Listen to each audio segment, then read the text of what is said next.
আসসালামু আলাইকুম রহমতুল্লাহি ওয়া বারাকাতুহু।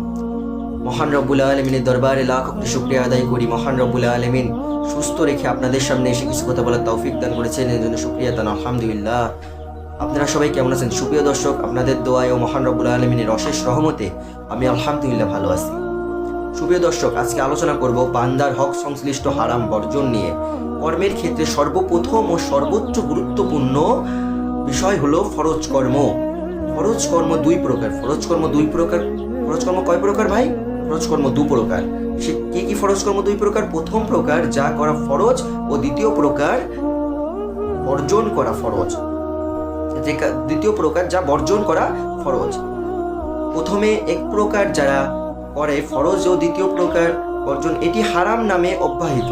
হারাম দুই প্রকার। হারাম কয় প্রকার সুপ্রিয় দর্শক? হারাম দুই প্রকার।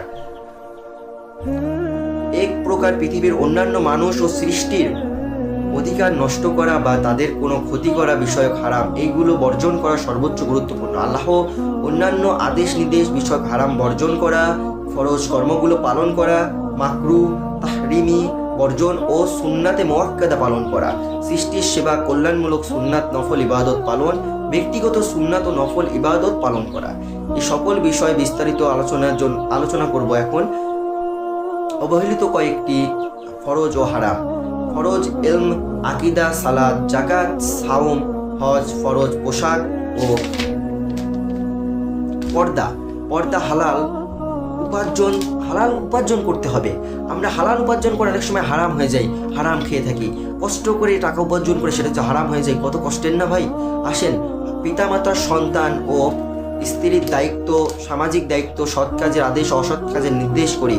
এছাড়াও আমাদের দেশে অনেক মানুষ আল্লাহর পথে চলতে চান এবং অনেক ফরজ ও নফল ইবাদত করেন, কিন্তু অসাবধানতা বশত কিছু ফরজ ইবাদত পরিত্যাগ করেন।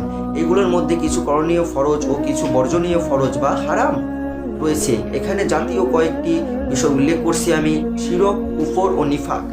শিরক অর্থ কি আমরা জানি? শিরক অর্থ কিন্তু অংশ বা অংশীদার।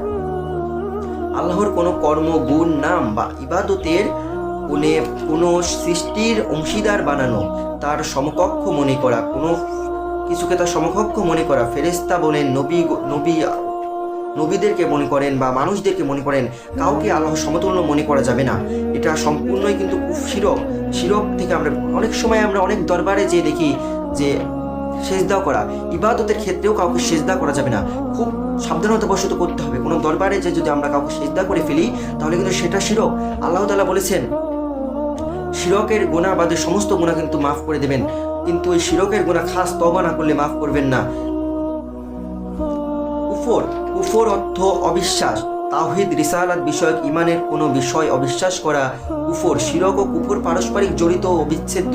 মনের মধ্যে শিরক কুফর গোপন রেখে মানুষের মুখে ঈমানের দাবি করা শিরক বা মুনাফিক। শিরক ধার্মিকদের পাপ।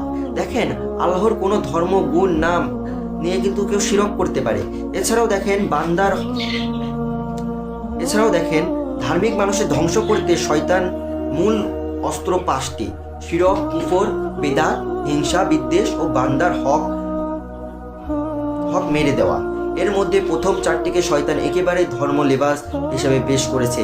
বিশ্বাস, মানুষের ধর্ম পালনের নামেই এই সকল পাপ করেন। এছাড়াও আমরা দেখতে পাই অনেকেই ধর্মের দিক থেকে কিন্তু আমরা বিশেষ করে ইবাদতের ক্ষেত্রে আমাদের বেশি শিরক হয়ে যায়। কোনো নাস্তিক কখনো কিন্তু শিরকে লিপ্ত হয় না। একটা জিনিস দেখবেন, কোনো নাস্তিক কোনো শিরকে লিপ্ত হয় না। বিশ্বাসী মানুষ আল্লাহর করুণা লাভের আবেগ, আল্লাহর কোনো সৃষ্টিকে অতিভক্তি করে শিরকে লিপ্ত হন। নাউজুবিল্লাহ। কোনো দরবারে যে কাউকে কিন্তু কখনো সিজদা করতে যাবেন না। শিরকের মতো গুনাহ কিন্তু খুব থেকে কঠিন শাস্তি হয় শিরকের গুনাহ। কুরআনে বলা হয়েছে যে কাফেরগণ শুধু আল্লাহর বেলায়াত অর্জনের জন্য শিরক করত। সূরা 29 জুমার আয়াত 3। কুরআন হাদিসে অগণিত বর্ণনায় আমরা দেখি যে শিরক, কুফর জীবনের ভয়ঙ্করতম পাপ। অন্যান্য পাপ থেকে এর বিশেষত্ব, এর শাস্তি ভয়ঙ্কর ও কঠিনতম। সকল পাপ আল্লাহ তাআলা ইচ্ছা করলে তওবা ছাড়া নিজ করুণায়, নেক আমলের বরকতে ও কারো শিফায়াতে ক্ষমা করবেন, কিন্তু শিরক কুফরের পাপ পরিপূর্ণ তওবা ছাড়া, শিরক কুফর বর্জন ছাড়া আল্লাহ ক্ষমা করবেন না। আমরা এটা থেকে বেঁচে থাকার আল্লাহ আমাদেরকে এতে থেকে বেঁচে থাকার তৌফিক দান করুক, আমিন। শিরক ও কুফরের ফলে মানুষের অন্যান্য সকল নেক কর্ম বিনষ্ট হয়ে যায়। যেমন কেউ যদি নামাজ, রোজা, হজ, যাকাত, জিকির, দোয়া, সুন্নাত পালন করে, মানব সেবা ইত্যাদি অগণিত নেক আমল করেন, এরপরও তিনি একটি শিক্ষামূলক কর্ম করেন, তাহলে তার সকল নেক কর্মের সব বিনষ্ট হয়ে যাবে। যদি শিরকের মতো কর্ম করে থাকে, আল্লাহর কাছে তার কিছুই থাকবে না। অন্য কোনো পাপের ফল যেভাবে নেক কর্ম নষ্ট হয় না, শিরক কুফরে লিপ্ত ব্যক্তির জন্য জান্নাত হারাম, তাকে অন্তকাল জাহান্নামে থাকতে হবে। সুপ্রিয় দর্শক, এই শিরক থেকে আমাদেরকে বেঁচে থাকার তৌফিক দান করুক। মহান রব্বুল আলামিনের কাছে একটাই ফরিয়াদ, আমরা যারা বিভিন্ন দরবারে যে এই শিরকে লিপ্ত হই, আমাদের আল্লাহ তাআলা এই শিরক থেকে বেঁচে থাকার তৌফিক দান করুক। ওমা তৌফিকা ইল্লা বিল্লাহ। আসসালামু আলাইকুম ওয়া রাহমাতুল্লাহি ওয়া বারাকাতুহু।